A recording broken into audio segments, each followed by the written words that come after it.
Raduno Triveneto delle Penne Nere, Schio è pronta all'invasione di 50.000 alpini che da domani raggiungeranno la cittadina vicentina. Da Treviso saranno circa 1 migliaio le penne nere dirette all'annuale raduno, pullman, auto e qualche moto, viste le buone previsioni meteorologiche. Ci incontriamo sempre, ci si rivede dopo un anno, dopo anche più anni, fra amici che abbiamo fatto il militare nelle stesse caserme.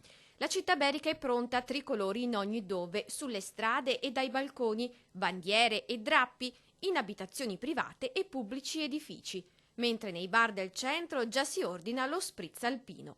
Per qualche trevigiano questa è giornata di vigilia per partecipare domani alla marcia che scende dal Pasubio e all'inaugurazione della caserma Brigata Aosta a Pra dei Penzi, ma i più andranno a Schio direttamente domenica e in giornata. Che sia una giornata sempre in allegria, ecco, e che ci si diverte in tanti. L'apertura ufficiale è per domani alle 11:30 con l'alzabandiera in Piazza Rossi. Sabato la giornata si apre all'ossario del Pasubio e da qui partirà la fiaccolata che arriverà alla caserma Cella a Schio per l'accensione del braciere.